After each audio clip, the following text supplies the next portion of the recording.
Thank you for tuning in to Season 1, Episode 7 of the Placeholder Podcast, the behind-the-scenes episode where we take our deleted content and showcase it for you, our audience. A lot of placeholder stuff you can just always throw in post. Yeah. You can always edit it so it sounds like you're a smart person talking and not just a dumb person ranting. Yeah, pretty much, but I'm still really bad at the how do you feel about that? When you first sent me the clip of the last show and it was like from the intro, and I was like stuttering trying to make a point about Tupac, whatever. I was listening to him like, oh my god, this is what I sound like when I'm thinking. God, cut out all of this. I thought you were gonna like I'm already thinking like my edit for that show is just going to be me like redoing all my lines to make it sound better. That's a smart strategy. It's a legit one. Yeah, I think there's some validity to it. I've done it a few times to us where it's just like, okay, where it's just like, you know what, that question didn't make any sense. But it's like my editing tricks. I'm like, all right, let's talk about something stupid like Michael Jackson, and there'll be a random Dan quote here that we can use. I'll be like, okay. So Dan's Michael Jackson. This podcast is going to just evolve into you having a soundboard of me. That's the Amish beard. Move a fire with your mind, man. That's the Amish beard. I don't think so.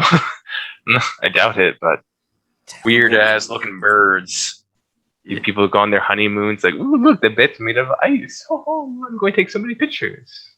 Weird ass looking birds. This podcast is going to just evolve into you having a soundboard of me. That's the Amish beard. Oh yeah. Ever since the high episode, I haven't kept deleted scenes, but I'm like, I see the value in keeping everything now, just so that you could have a deleted scenes episode. So I was like, all right, I've learned my lesson. But, yeah. Well, I always feel like sometimes we like get a little nugget of like something good, but it's completely unrelated to what we're supposed to be talking about. And it's like, you should keep that. I don't know how or why or like where it would fit in, but I like that sentence. So completely change an entire episode for that one line I said that was clever. This is a dumb analogy, but do you ever feel pain when you have to put on your whitest voice possible in corporate meetings? I've started to get away from it, and I've been actually just talking like me now, because I'm the big boss now, right? So that's you've risen high enough that you can take off the mask a little bit. Yeah. For those of you that don't know, when I worked in the corporate world, I used to talk like this. So, oh, that is great. That's fantastic. Have you watched Sorry to Bother You yet? No, I haven't. Oh, man, just go watch that movie. It's 100% you. Sorry. Plus, it has a bunch of Marxist themes, so it's like also like 100% me. But the putting on a white voice. That community joke of white people love encouragement, it's 100% true. Oh, that is a man who knows how to like pour meatballs on his plate. Yeah, white people love encouragement. But especially from non-white people, because it's like, yeah, I'm one of the good ones. What's problematic with Dumbo? It has the crows in it that are like southern black plantation stereotypes. The thing that got me was Lion King got under criticism for the same thing of the crows, of them being certain types of black people. The hyenas in that movie were urban blacks in the movie. Wasn't it just Whoopi Goldberg? Well, the rest of the hyenas, but yeah, I mean. The hyena, yeah. Yeah, that's what they were portraying, anyways. Like the kind of gangster thug imagery. Yeah, urban. Okay, urban. Inner city kids, right? And I guess if you put them in charge, the whole operation falls apart. Oh yeah. So it's like, oh, that's kind of offensive. Maybe it's about. But yeah, they don't really explain how the hyenas make everything poor. Well, I think they just overconsumed, right? Like the whole thing was like barren, but it doesn't explain. But I mean, the drought though, right? But think about it this way: like, did they really overconsume, or was the lions just trying to commit a genocide on hyenas? Like, I'm sorry, the lions are claiming everything the light touches. You can't claim all that shit. What the the hyenas were living in a graveyard where there's nothing but bones. Like, they were living in the concentration camps, and they just wanted to get out and hunt under the sun. Like, I think that's a fair claim. And, like, okay, like, maybe there's less food for the lions. Maybe people are starving. Basically saying, no, it's good to just keep the hyenas in concentration camps and not let them benefit from the Earth's bounty. Isn't that trickle down economics though? I mean, like the lions have to share all their hard earned wealth and try and invest it into the bottom, and seeing if there's going to be any returns on that. What you should have a podcast on trickle down economics, because I can tell you what, that's such BS. So the lions are 1980 Republicans. They just try and deny all the resources from the common folk and let them starve, and they think it's an injustice when the poor people want a little slice of the pie. Viva la revolution, hyenas! I'm with them. Does this also explain the problems with having a monarchy, with the monarch? That's true.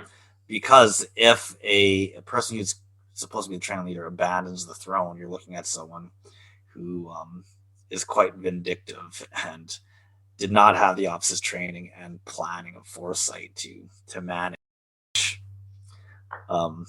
Pride Rock. Yeah.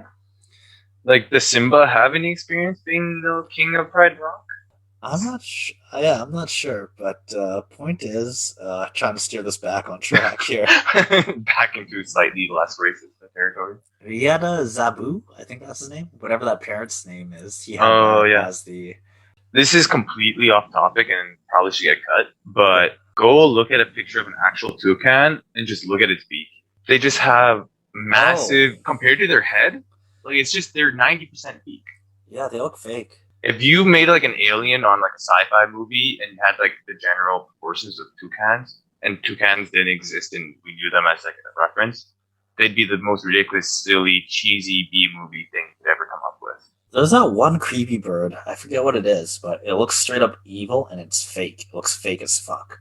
It's gray and it looks pissed off. It kind of looks like the Velociraptors from Jurassic Park. I don't know what it is. Like a vulture type thing? Like bald head or? I googled scary looking birds. Oh, a shoebill. It's the first one I googled. Oh yeah, these things. Yeah. These are weird. But like, this beak makes sense to me. Like, it's a water bird and it like catches fish in it. Speaking of the future and coming back, we were always coming back. That is a recurring line in the classic, legendary album Deltron 3030 by the group Deltron 3030. It's basically, I felt like it was an album someone made specifically for me, the Weirdo Dan, because it hits so many of my interests. So many of the references are like right up my alley. How would you describe this album in one sentence? Deltron 3030 is a hip-hop space opera. It's a story about a future where corporations have taken over. Everyone wants to be a rapper. Everyone's like kind of enslaved to technology, and the lead character Zero uses his raps kind of like as magic spells to battle people against the Galactic Rhyme Federation. Most of the album in the lyrical content isn't plot at all. It's world building, right?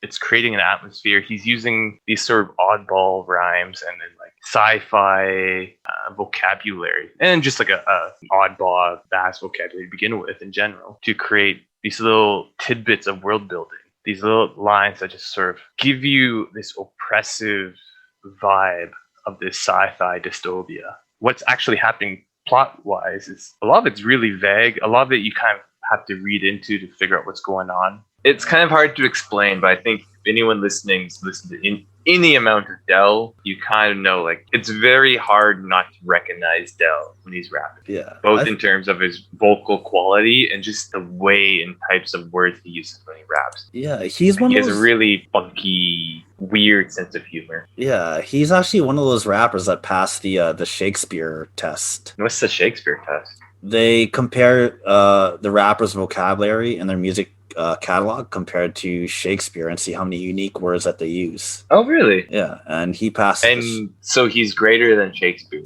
scientist. Exactly. Yeah. Because it's still like whatever he's saying, it still fits into the setting of the larger song, right? You don't know exactly what that means, but it sounds like it fits. It's using the same sort of vocabulary, same sort of. I think so. And like to kind of build on your point is the vibe and the atmosphere that it's trying to go to, but very earwormy. I feel like he's a very rhythmically interesting rapper. He does a lot of syncopation and remixes the way he flows. The setting of Deltron 330, you can basically import Mega Man, the setting, and there's so much overlap. Not in terms of like point to point to point, but just in the feeling. Yeah, like I kind of envision like Battle Song, kind of like an RPG where instead of someone casting like a magic spell, he's using his raps, but I kind of visualize his raps like triggering different weapons, kind of like when you're switching through, you're toggling through your guns. Like that's kind of like Dell's switching his flow. He's looking for like a different weapon. Like it's just kind of, yeah, like the way. I just remember often in Mega Man, whenever I had a mech, that line I talked about earlier would always pop in my head. Fuck dying, I hijack a mech. I remember that line popping up so many times where I'm jumping the mech. Deltron kind of got us into Mega Man X in a very weird way. But isn't for big cats, jaguars are for the most part domesticatable, correct? I'm not sure. I think that sounds most plausible because like they're the smallest, and I think those like the least. But I don't think they're entirely domesticatable. Like, yeah, because like I think all cats in general, like even like our pet cats, they're not domesticated in the same way like dogs are.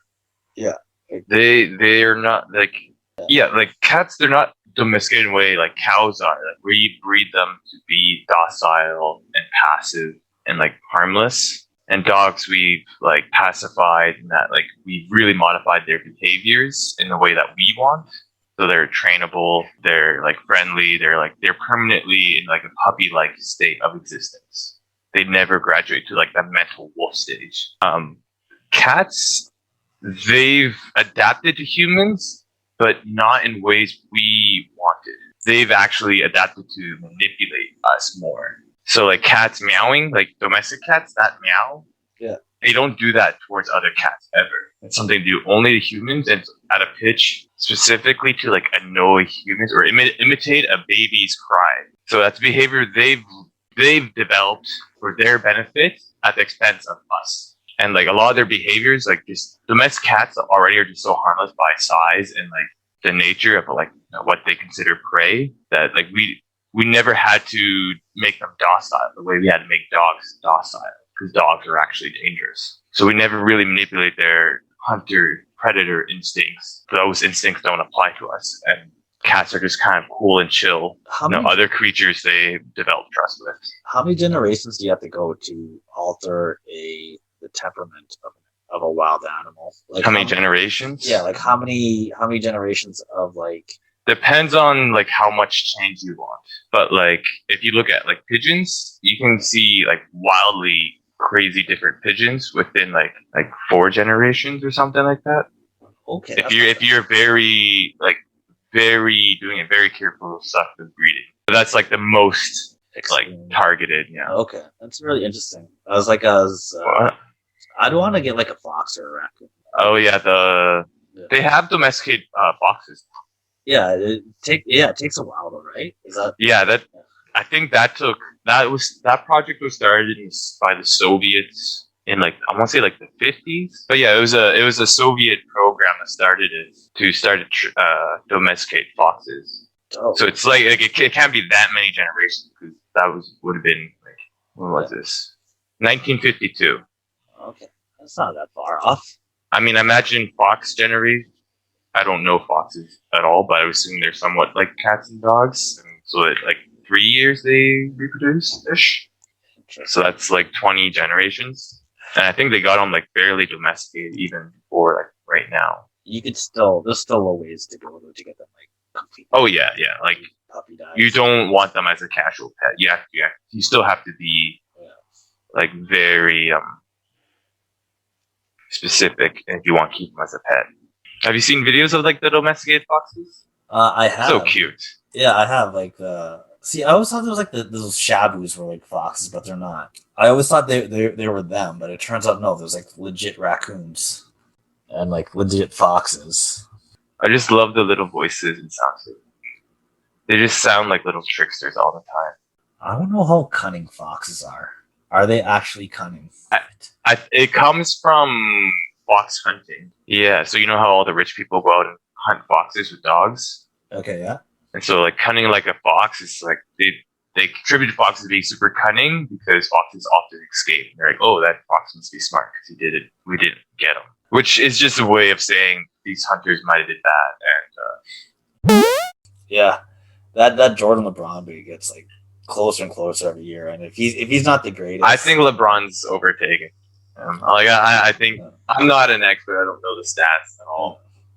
But like my suspicion just consistently speaks for itself, like you said. Like, just how long and just how constantly he's at the top. like consistency means more than I think most metrics. He's still pumping out numbers. That's the crazy part. He's like, I think he's like, was it 18 years in the league already? I feel like even when you look at the peaks, you kind of get like there's not a good way to balance it because it's still a team sport. Like Jordan won 3-3, right?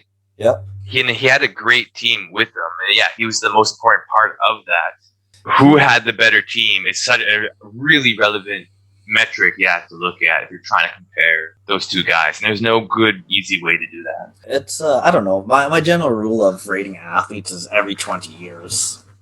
It's, you got to give it up, right? So it's like, you could say that Muhammad Ali was the best boxer, but Tyson would have absolutely smashed him. Mike Tyson would absolutely get destroyed by Tyson Fury. Well, sports evolve. That's a better way of putting it. Yeah, sports evolve. Sports evolve. But people take what you did and they build on it. Like the guy coming after you always has that little advantage. Yeah. That little like new frontier that they can push past. Yeah, it's kind of like if you were like the Wright brothers. Like, yeah, you're the greatest pilot of all time just because like you flew the planes. But pilots nowadays fly like way better planes than you, and like far more frequently. Yeah, but so it's one of those things. But which brings me to the next question. So Gretzky was dominant longer. Gretzky was dominant for a long ass time, right? His game didn't age though. Hey, what do you mean? Would it age better with today's NHL? Like if we took Wayne Gretzky and put him in the modern NHL, so you would get smashed. You would get crushed. If they could like crash course him and get him buffer and bigger and just made him like sustainable at the high level the way it is now, just the players that are so much bigger and faster than they ever were. And that means a smaller, not necessarily fast player like Wayne would get dominated harder specifically. Okay. But if you could kind of crash course him into like modern workout and get him adjusted to the game, he would still be a good player, but he wouldn't be Wayne Gretzky. So when's like the washed up age for hockey players? So you can play hockey until you're pretty old. Do you think Ovechkin he was like kind of closing in on him, right? Like on Crosby? No, on Gretzky? On Gretzky. No, not Ovechkin. Oh, not Ovechkin? Oh, okay. I thought he was like getting close to like one of his records or something like that, and that was like maybe like one of his records. But Wayne Gretzky has like 1 billion records. Oh yeah, he's the most statistically dominant player. Him and that one cricket guy. There's one cricket guy that is statistically like amazing. I don't know his name and I don't know how cricket works. So I don't know any of the context of the stats. But okay, yeah. Well, like it's bad. You don't get any say in what that. And this is going to Russia. Like now I'm exposed. God. Yeah, we'll give you a nice Russian name. The Sputnik. This one time I was a guy at the bar guessed that I was Vivica. Is that Russian? It sounds Vivica? Like it might. Yeah, I think I said my name. Sounds like it was like Vivica, and I was like, let's go with that. That's fine. Yeah, that's a cool name. I get Shang. I go like, what's your name? What's your name? Shane, and I'll be like Shane. Oh, Shang, nice to meet you. No, Shane. It'll be Shang. I've never heard of Shang. Right, like because he's Asian. They think I'm Chinese or something, but I'll be like, oh, yeah, and I'll say like, hey, it's like E, like Edward. Then I'll be like Jedward. That's a weird name. I'm like, I don't get it. when you tell people you're Filipino, have you ever had someone like reply, is that Japanese or Chinese? Do what? Be quiet. Never mind. Cut this. Cut it. Oh, see, this whole segment's going out the bin. Like we had like a nice like formal. It's going dialogue. behind the scenes. Yeah. So how I get judged for my femininity and whatever is how like you get judged because you look Asian and you're Filipino. Is that? See, it's hats off for you for not seeing the race card. Wait, you're Asian? Even more. Well, no, Shang and what was it, Jedward? Like, I don't even know what nationality that is. That sounds. Yeah, it's like straight up racist, but I get it all the time. It's like Jedward. I'm like, I said, what nationality is that though? No, they just want to put a G on it to make me Shang. I don't know why. Like Shang. like Shanghai. No, but Jedward. Like what? Jedward. I've never even heard of that. Like or if I say like England, it'll be like Jingland. And I'm just like, I don't. What? And what is it just because if I say like it ends with E, like England or English, they'll say Jingland or Jinglish, and I'm like. That is so strange. Sounds almost Indian. Just like, why did they do that to you and not? That's weird. I think people just want to put people in a box. I guess I don't. That's so like because you look ethnic. Not white, ethnic, I guess. So that's crazy. Yeah, you're in the generic other box. Yeah. What does the hyphen mean to you? I got asked that question. I was like, I've never given that thought ever in my life. Like Filipino Canadian? Yes, yeah. And they're like, what does the hyphen mean to you? And I'm just like, what do you mean? And I was just like, well, you're not really Filipino and you're not really Canadian. I was like, I'm pretty sure I'm Canadian and I'm pretty sure I'm Filipino. You have to have at least one. Like you have to have a citizenship somewhere. You just admitted you haven't really thought about it. So are you sure? Well, I mean, to me, that's that person like projecting their racism on me. It's like, I'm not Filipino enough for you because like I don't have like a karaoke mic in my hand, and I'm not like Canadian enough for you because I'm not on like in lumberjack wear and riding John Deere. I find it enlightening because it's like exactly the same thing as I go through. Just on you, it's based on race. Yeah, it's an example of the same thing. So it's kind of like, Yeah, and Dan, you don't relate because you're a straight white male, and you're not. You sound like you're all bitching about nothing. Yeah, no, you haven't made more than any of us. You're white male, perfect. Mm-hmm. You own the world. Like, good for you, man. You better save us. The only way you could improve my situation was if we went back to the 80s. That was like peak white male existence. Was it? 'Cause I'd say like Roman times, but okay. Well, the Romans were kind of like non-racist in that they made everyone slaves. They were just savage as fuck. Like, seriously, like, I'm sorry. Pick another. I don't know. Now who's being racist? It's got nothing to do with Roman times. That is the era. Like, that's what we call it because it was like literally taken over by the Romans. And it was just like the craziest, most savage, I think, anyway. I'm going to just take that part and just edit craziest and savage, and then your voice saying Asian. What's the question again? Would women's hockey be as entertaining as men's hockey? Oh, no. No? Is it really that bad? It's fine to watch. Like, it's fine to watch if you're a hockey fan, but like for the same reason, NBA, people are still more interested in like the absolute best players, I feel. Yeah. Like that's the... Women's have good fundamental hockey, perfectly fine, good hockey, but it's not the best. You don't sing peak performance. Like tennis women are, they have the most parity pay, I believe. Yeah. Osaka is probably sending Serena into retirement. Yeah, good for her. Yeah, she crushed Serena again. And Serena accepted defeat and did not blame it on sexism. What a clown. What? Yeah, like you've done so much in your career. You have achieved so much. You don't need to be insecure. Like you can say, like, I kind of feel robbed by the judge. Yeah. But you gotta accept defeat. Like it's just Yeah, well, especially when you're like that much more dominant, and you have lost in the past. I'm sure Serena has benefited from some shitty calls in her career. Oh, for sure. Yeah, I guess. Like it is part of the game. Like shitty calls happen, things get missed. Did you see that NPR thing where John McEnroe got in shit for saying that Serena is not the greatest tennis player of all time?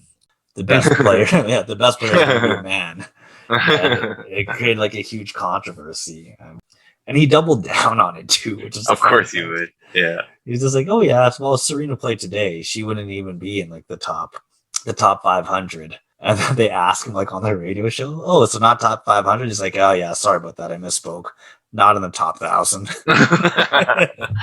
The Williams sisters did play like a rank. Yeah, they played like the rank 200 and like 15 or something. Was it Serena or I think it was Serena. Yeah, it was both. Both sisters. Yeah. Both of them said they were better than any man like outside of the top 200 or something. Mm-hmm. Some guy took them all in their bet. Like he was like ranked 200 and like 30 or something. Do you know how badly he beat him? 6-0, 6-1. He might be saying a dick kind of move comment, or he might be legit. But he said that he was hitting shots that the like 400th ranked person should be able to hit. Does construction matter in the Avatar verse? I feel that tourism is what matters most in this Airbender verse. So, like, if we're talking about a prequel to Avatar, okay, no, there's economic opportunity for a global tourism trade. I get it. It seems like it's a small world. They travel around it quite a bit within a few months' time. Lots of tourism opportunities. But that's completely dependent on an infrastructure of flying bison moving around the world at an extremely fast pace. I still think though that water better economically, right? Like you can limit your supply of water by bending it and reducing the weight, and you can raise the price of water. You could also because water floats in the air, it's cheaper. No, they could hide it. They could you're going to hide a lake? It. Yeah, condense it. So you're going to have this international cabal or international cartel of waterbenders all the time doing a group effort to float a lake of water and hide it away from the local village. You don't need to raise water prices. No, you could limit the water supply. So like think of like a dam. It doesn't need to be like the entire lake, but just think of a spot. Why don't they just build a dam? Because the airbenders why don't an earthbender just stomp on the ground and poof, you got an earth dam? Same thing. Because there's water drills that the waterbenders would use. Come on, it's not just water. It is. Well, I think what we're actually getting here in this analysis is that what element is most economically viable. It's really just what element beats the other element, because different vying economic interests have different goals and needs, and they're going to violently attack each other over who's making the dam to raise the prices. Okay. So if the earthbenders fight the waterbenders over control of the dam, it just comes down to who wins, has control of the dam, and therefore that's the economically viable best bending. It's sort of like how having the strongest military is normally good for your economic stability. I think so, but the point is that water erodes Earth, so waterbending, science. But then we're back into the who actually just wins in a fight. Waterbenders. We don't know that. They will remove all the blood out of their bodies. Earthbender's dead. What? No. Look, do you know how like rivers work? No, I'm saying they can rock bend. They're not just bending. No. I'm just saying overall. You know how like rock beats scissors because it breaks. I'm just saying, but like if we're looking at that, that's my case for waterbending. Tourism and the fact then that your case goes against every dam that like exists. Try and think like, do cup noodles and pizza complement each other though? Do you want them in the same place? Like they're both obviously top tier foods. I think. But do you want a pizza with a side of cup noodle? I'm not sure. I think it's more of a just I know exactly what you want. like during random parts of the day as well as late at night. And cup noodles.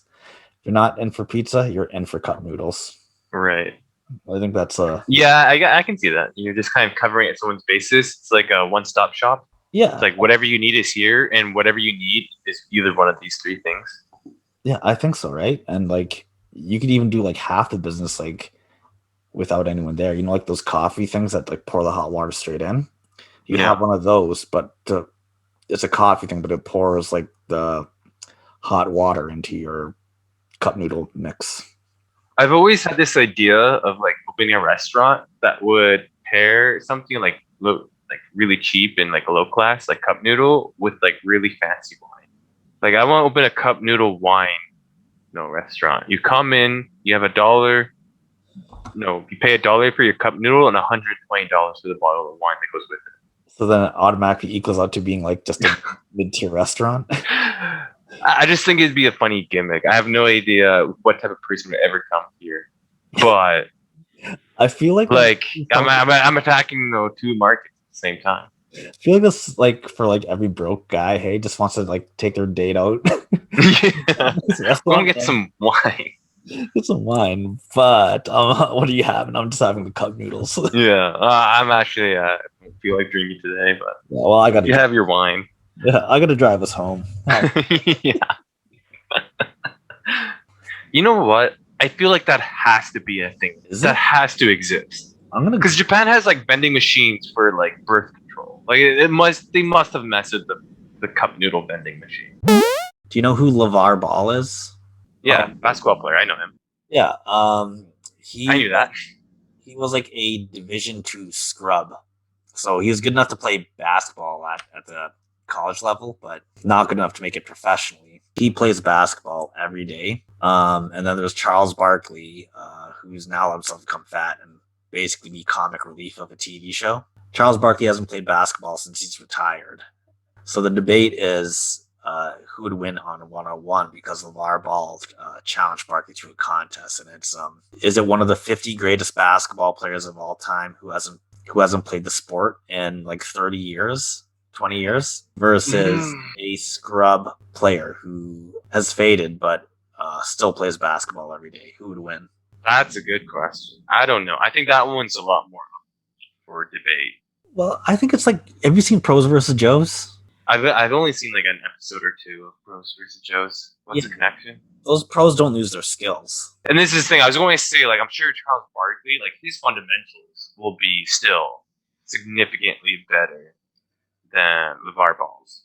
So it kind of comes down, on a physicality level. Can the physicality make up for the fact? Can LeVar's physicality make up for the fact that Barkley is just a fundamentally better player, better shooting, better game sense, better moves, more mind games in his one-on-one? Barkley's going to be better in every single way, except for physicality. Yeah.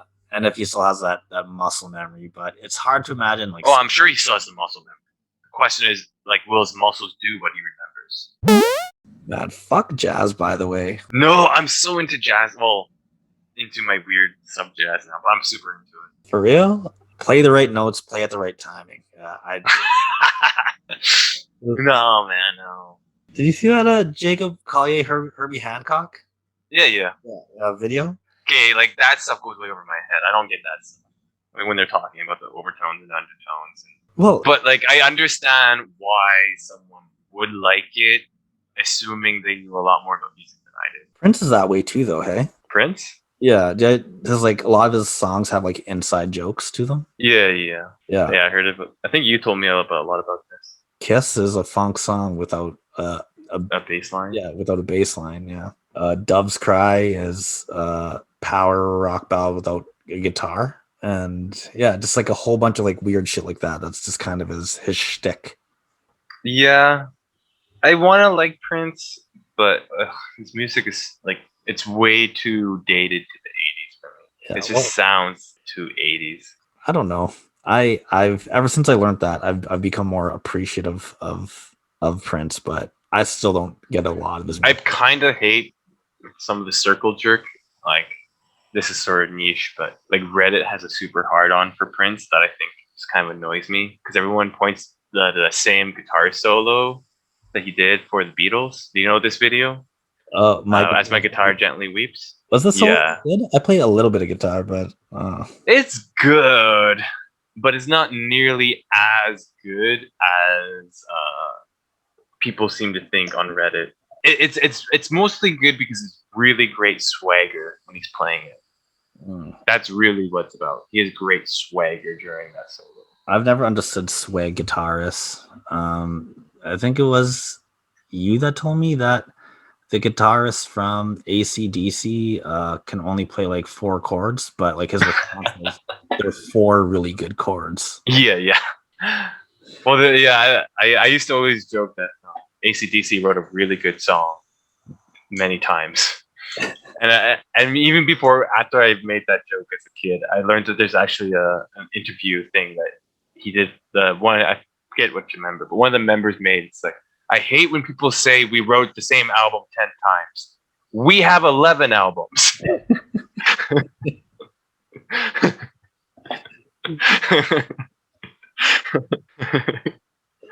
I don't. So the thing that blew my mind was Mega Brain, favorite song, but I was told that it's just like mindless noodling on a guitar, and I was like, oh, that kind of kills the allure of my favorite song.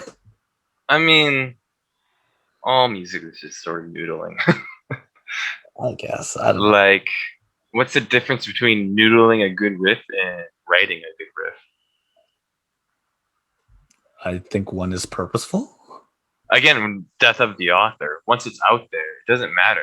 It's just how people take it, right? And if you, the listener, can't really hear or understand that one's written and one's noodled, or written with purpose and one didn't have purpose, it doesn't matter. Breaks my heart about Maggot Brain. I thought it was like this revolutionary song.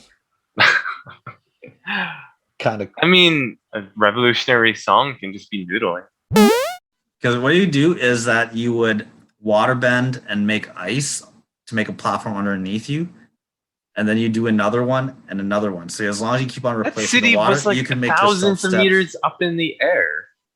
You have to create an entire like water mountain.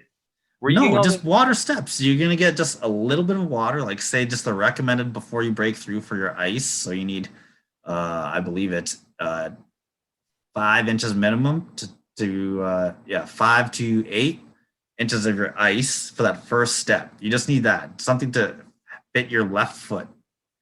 And then you have another 5 to 8 inches of ice falling underneath it to fit your other foot. And you could just keep on switching those ices and bending to like a little bit of a Stairmaster.